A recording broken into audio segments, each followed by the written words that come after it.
बिस्मिल्लाहिर्रहमानिर्रहीम। अस्सलाम वालेकुम नाज़रीन, आप यूट्यूब चैनल देख रहे हैं, मैं इमरान ख़ान हूँ। इंशाल्लाह ये अरशद भाई का जो मामला है तशद्दुद वाला, ये बात ज़्यादा देर तक छुपी नहीं रहेगी। हम इस पे काम कर रहे हैं और भी बहुत सारे लोग काम कर रहे हैं। कुछ नामुकम्मल चीज़ें हमारे पास मौजूद हैं और कुछ चीज़ों का हम इंतज़ार कर रहे हैं। आप सबसे दरख्वास्त है कि आप लोग दुआ करें कि अल्लाह ताला हमें जो सच्चाई है वहाँ तक पहुँचने की तौफीक दे और वो जो चीज़ें मिसिंग लिंक्स हैं वो हमें मिल जाएं। फिर हम आपको बताएंगे कि एक्चुअली हुआ क्या था, किसने किया था, किस लेवल पे हुआ था। कुछ चीज़ें जो हैं वो ऐसी सामने आ रही हैं, इनके ऊपर हम ज़रूर बात करेंगे। फैमिली को जो मिली है पोस्टमार्टम रिपोर्ट कीनिया वाली, वो भी मुकम्मल नहीं है। पाकिस्तान वाली जो पोस्टमार्टम रिपोर्ट है उसको हासिल करने की कोशिश की जा रही है। उम्मीद है कि आज के दिन में वो रिपोर्ट मिल जाएगी। लेकिन जो फैमिली को रिपोर्ट मिली है, बीबीसी ने इसको रिपोर्ट किया है, फैमिली वैसे भी राब्ते में है मेरे से, वो लोग कह रहे हैं कि हमें नहीं लगता कि ये मुकम्मल रिपोर्ट है और उनको ये खदशा है कि रिपोर्ट में से कुछ गायब किया गया है, क्योंकि जो मोहरबंद लफाफा था वो उनको मोहरबंद नहीं मिला, बल्कि वो खुला हुआ था, उसको पहले पढ़ा गया था। तो वो कौन था जो अरशद शरीफ की पोस्टमार्टम रिपोर्ट उनकी फैमिली को मिलने से पहले पढ़ना चाहता था? ये सवालात सारे अपनी जगह पे मौजूद हैं। हम इसके पीछे लगे रहेंगे। मैं नहीं हूं, 1 दर्जन के करीब सहाफ़ी हैं और हम सब इस पर काम कर रहे हैं और इंशाल्लाह जैसे ही ये काम मुकम्मल होगा हम हकीकत को सामने लेकर आएंगे। हम 1 दर्जन के करीब लोग हैं, किसी एक को भी नुकसान पहुंचाने से कोई फ़ायदा नहीं होगा। आप देखते जाइए और दुआ करें अल्लाह ताला से कि अल्लाह ताला इस हकीकत को खोल दे। वो एक शहीद है, उसके साथ जुल्म हुआ है, अल्लाह ताला उस सारी चीज़ को सामने लेकर आए दुनिया के, और जिन्होंने यह कत्ल किया है उनको तबाह बर्बाद कर दे अल्लाह ताला। अब आपको याद होगा मरियम नवाज़ ने एक दिन क्या कहा था। मरियम नवाज़ ने एक दिन शहबाज शरीफ को कहा था और उसको गले मिलकर शहबाज शरीफ को उन्होंने कहा, और ना सिर्फ कहा बल्कि उसको वायरल करवाया जानबूझकर। यानी मिलने के लिए आई, गले मिली और फिर एक जुमला कहा और उस जुमले को वायरल करवाया पूरी पाकिस्तान के अंदर नहीं, पूरी दुनिया में जानबूझकर। मरियम नवाज़ के मुंह से क्या निकला था, याद है आपको? मुबारक हो, आप इंटरनेशनल सादिक और अमीन हो गए हैं। मुबारक हो, आप इंटरनेशनल सादिक और अमीन डिक्लेयर हो गए हैं। यानी सादिक और अमीन डिक्लेयर होने का इनको इतना शौक है, और पता है पूरी फैमिली को ये सादिक भी नहीं है, अमीन भी नहीं है, ना ये इमानतदार हैं। जब जब ये पाकिस्तान के अंदर हुक्मरान बने तब तब इन्होंने अपनी जायदाद को मल्टीप्लाई किया, और ना ये सादिक हैं क्योंकि ये झूठ बोलते हैं हमेशा। मेरी लंदन तो क्या पाकिस्तान में भी कोई प्रॉपर्टी नहीं है, एक धेले की करप्शन मैंने अपनी जिंदगी में नहीं की। तो झूठ से इनकी सुबह होती है, झूठ से इस खानदान की शाम होती है। अब जरा आप ये देखिए कि डेली मेल ने, मैं पूरी खबर आपको दे देता हूं कि आज बरतानिया की अदालत ने कल के दिन में शहबाज शरीफ साहब को उड़ा कर रख दिया है। शहबाज शरीफ साहब की जो रही सही इज्जत वो बचा रहे थे, वो उड़ा कर रख दी है बरतानिया की अदालत ने, और शहबाज शरीफ को एक शर्मनाक शिकस्त हुई है बरतानिया के अंदर।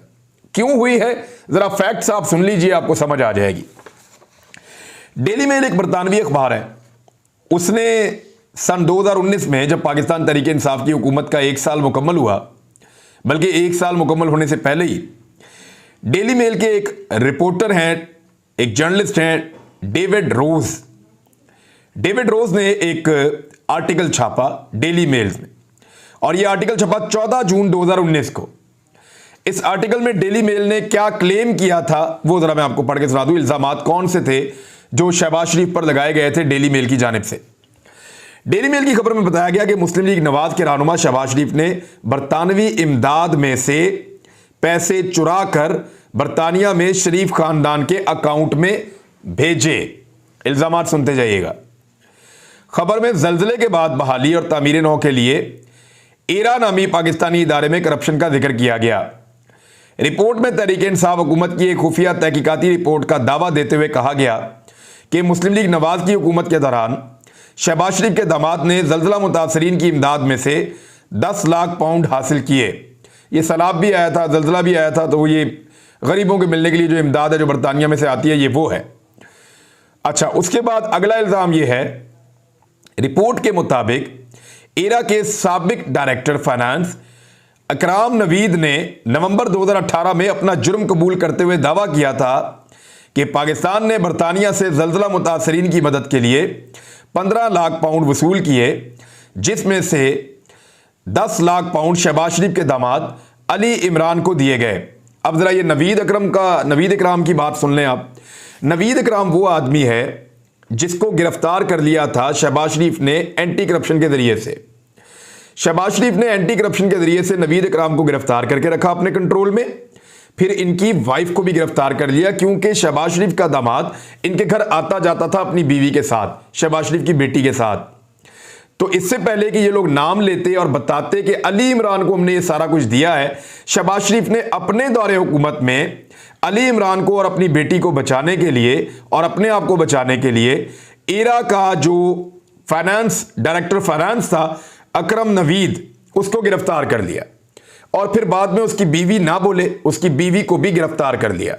फिर उसके बेटों को लेकर आए और उसके बेटों के सामने मां और बाप पर टॉर्चर किया पुलिस वालों ने, एंटी करप्शन वालों ने नहीं, पुलिस वालों ने। मुझे उस दौर में एंटी करप्शन वालों ने बताया कि हमारे यहां पे इतना जुल्म कभी नहीं हुआ जितना जुल्म शहबाज शरीफ और अली इमरान इस वक्त करवा रहे हैं एक साबिक डायरेक्टर फाइनेंस अकरम नवीद के ऊपर। इकराम नवीद के ऊपर लगातार टॉर्चर हो रहा था और उसके बच्चों के सामने उसको तोड़ा जा रहा था ताकि वो अली इमरान का नाम ना ले। लेकिन फिर शहबाज शरीफ की हुकूमत खत्म हुई और पाकिस्तान तहरीक इंसाफ की हुकूमत बन गई। जब हुकूमत बनी तो इस शख्स को फिर नैब उठाकर ले गई। जब नैब ने इस शख्स को तफ्तीश के लिए अपने पास बुलाया तो इस शख्स का पहला सवाल यह था कि मुझे यह बताया जाए कि ये कौन सा साल, महीना और दिन चल रहे हैं। यानी इसको इस तरह अंधेरे के अंदर रखा गया कि ये रोशनी को देखता था तो इसकी आंखें चुंधिया जाती थी। इसकी वाइफ की जमानत के लिए मैं आपको यहां पे आज ये सच बता देता हूं कि मैंने जाती तौर पे बड़ा रोल प्ले किया था। मेरी अली इमरान से लड़ाई भी हो गई थी उस दौर में, बहुत सारे लोगों को उसने सुलह के लिए भी भिजवाया, लेकिन मैंने एक ही बात की थी कि इस खातून को फौरी तौर पर रिहा किया जाए। करप्शन तुमने की है, करप्शन अकराम नवीद ने की है, इस खातून का इससे कोई ताल्लुक नहीं है, क्योंकि इस खातून की एक बेटी मेंटली रिटार्टेड है। ये जो मियां बीवी पकड़े हुए थे ना, इनकी एक बेटी ज़हनी तौर पे मरीजा थी और वो अपनी मां के बगैर खाना भी नहीं खाती थी। मुझे किसी ने उस बच्ची की वीडियो लाकर दिखाई थी, 16-17 साल की बच्ची होगी, लेकिन वो चीजों को फेंक रही थी, वो अपनी मां के बगैर खाना भी नहीं खा रही थी। तो उस बात पे फिर झगड़ा हुआ और बाद में शहबाज शरीफ और अली इमरान ने काफी दबाव के बाद इस खातून की जमानत करवाई थी, लेकिन यह शर्त रखी थी कि यह बाहर जाकर मुंह नहीं खोलेगी। इसके मियां को बाद में नैब वाले लेकर गए तो फिर बाद में नैब को उसने बताया कि भाई पैसे तो सारे अली इमरान ले गया था, मेरे पास तो थे ही नहीं। अब कहानी वहीं से शुरू करता हूं कि इल्जामात डेली मेल्स ने क्या लगाए थे। 15 लाख पाउंड वसूल किए, जिसमें से 10 लाख पाउंड शहबाज शरीफ के दामाद अली इमरान को दिए गए। रिपोर्ट के मुताबिक यह रकम पहले बर्मिंघम भिजवाई गई और उसके बाद उसे शरीफ खानदान के अकाउंट में डाला गया। रिपोर्ट में साबिक वज़ीर-ए-आज़म इमरान खान के मावने खुसूसी बराए एहतसाब शहजाद अकबर का बयान भी शामिल किया गया, जिसमें उन्होंने दावा किया हमारी तहकीकाती टीम ने बड़े पैमाने पर मनी लॉन्ड्रिंग के शवाहिद इकट्ठे कर लिए हैं। मनी लॉन्ड्रिंग ज्यादातर बरतानिया में की गई है।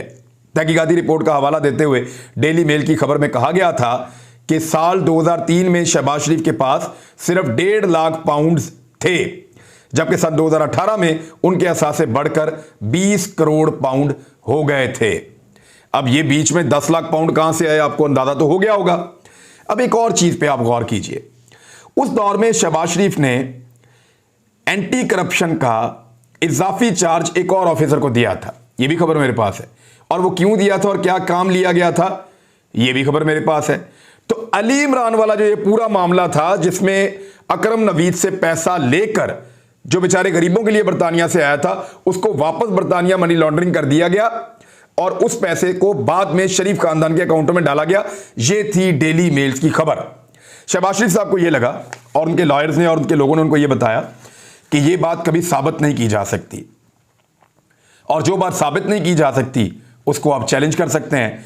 तो 1 महीने के बाद शहबाज शरीफ साहब ने इसको अदालत में चैलेंज कर दिया। जब शहबाज शरीफ साहब ने इसको अदालत में चैलेंज किया तो ये ट्वीट मेरे सामने शहबाज शरीफ साहब का मौजूद है, मैं ये आपको पढ़ के बता देता हूं, आपको आइडिया हो जाएगा। ये जी 14 जुलाई 2019 को शहबाज शरीफ ने कानूनी नोटिस भिजवाया था। डेली मेल के खिलाफ कानूनी चाराजोई का फैसला किया है। खुद साख्ता और गुमराहकुन खबर इमरान खान और शहजाद अकबर के ईमा पर छापी गई है। हम इन दोनों हजरात के खिलाफ भी कानूनी चाराजोई करेंगे। वैसे इमरान खान साहब, आपको अभी मेरी जानिब से किए गए 3 हत्या इज्जत के दावों का जवाब भी देना है। ये शाम 6:31 पे 14 जुलाई 2019 को शहबाज शरीफ साहब ने इसके ऊपर दावा कर दिया। अब ये केस चलता रहा अदालत में। पहले तो डेली मेल ने कहा नहीं जी नहीं, ये जो शहबाज शरीफ कह रहे हैं कि मेरी हद तक हुई है इस खबर से, तो इस खबर से हमें लगता है कि जो अल्फाज इस्तेमाल किए गए हैं उनमें शहबाज शरीफ की हद तक इज्जत नहीं हुई, ना उनके दामाद की हद तक इज्जत हुई है। ये केस इस बात के ऊपर चल रहा था कि हद तक इज्जत हुई है या नहीं हुई। तो बाद में अदालत ने यह फैसला दिया जिसमें अदालत ने यह कहा कि जो अल्फाज खबर के अंदर इस्तेमाल किए गए हैं अगर वो गलत हैं तो हद तक इज्जत तो हुई है। यानी जो अल्फाज इस्तेमाल किए हैं उससे एक आदमी को वो डीफेम तो होता है, उसको नुकसान तो होता है। लिहाजा अब शहबाज शरीफ साहब ने जो 13 सवालात एतराज़ात उठाए हुए हैं इस अदालत के अंदर डेली मेल के ऊपर, डेली मेल को उन 13 एतराज़ात का अब जवाब जमा करवाना पड़ेगा। तो शहबाज शरीफ साहब ने, मरियम नवाज ने, सब ने, उनके मीडिया ने पहला राउंड जीत लिया, हम कामयाब हो गए, शहबाज शरीफ इंटरनेशनल सादिक और अमीन डिक्लेयर हो, ये सारी चीजें की। डेली मेल ने बाद में कहा जी हम जवाब जमा करवाएंगे, क्योंकि डिफेंस डेली मेल को करना था। उन्होंने कहा हम जवाब जमा करवाएंगे, तमाम शवाहिद आपको देंगे। दिसंबर का टाइम हुआ, दिसंबर 2021 का। तो डेली मेल ने मजीद 1 महीने का टाइम मांगा और उन्होंने कहा जी कि पाकिस्तान से सबूत लाने में हमें थोड़ी दिक्कत हो रही है, हमें 1 महीना और दीजिए, हम आपको सबूत देते हैं।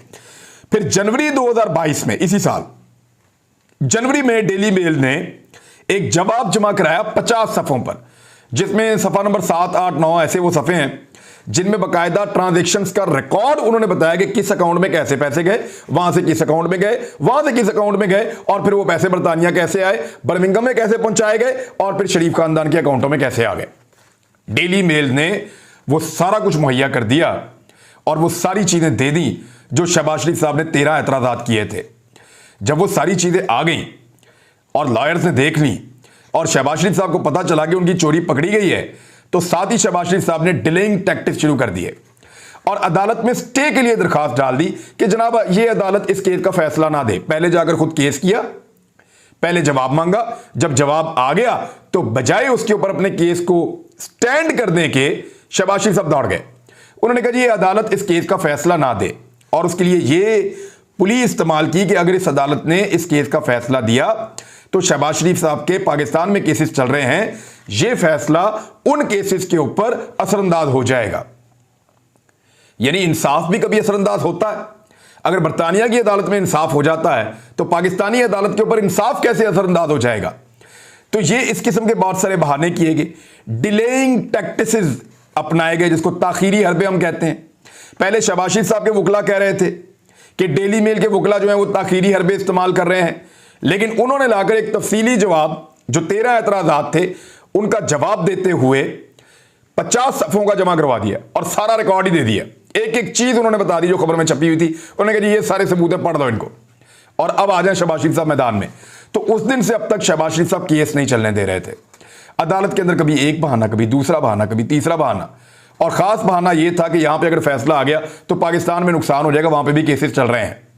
बाद में यह बताया गया कि वो वज़ीर-ए-आज़म है पाकिस्तान के और वो बहुत मसरूफ इंसान है। ये सिर्फ पाकिस्तानी अदालतों में नहीं कहते मियां साहब, वैसे पाकिस्तानी अदालतों में तो अगर ये पेश हो जाए तो जजेस जो है वो हमारे सदके वारी जा रहे होते हैं कि इतना बड़ा बंदा चल के मेरी अदालत में आ गया है। लेकिन वहां पे अदालत के अंदर उन्होंने ये मौके उठाया कि वज़ीर-ए-आज़म है, बहुत ज्यादा मसरूफ है तो अब आ नहीं सकते वो। तो इस पे जो अदालत के वहां पे जज साहब हैं, जस्टिस सर मैथ्यू नेकलिन, उन्होंने ये फरमाया कि जनाब नहीं, ये अदालत कोई वज़ीर-ए-आज़म हो या कोई आम आदमी हो उसके लिए एक ही है, इधर आकर जवाब देना पड़ेगा। और अब ये केस आगे बढ़ेगा। स्टे देने से उस अदालत ने इनकार कर दिया है, तो शहबाज शरीफ साहब अपना ये स्टे वाला मुकदमा हार गए हैं। शहबाज शरीफ को वहां की अदालत ने साफ जवाब दे दिया है। शहबाज शरीफ के भागने के दरवाजे बंद हो गए हैं और अब शहबाज शरीफ साहब को वहां पर जवाब देना पड़ेगा, कटहरे में खड़ा होना पड़ेगा।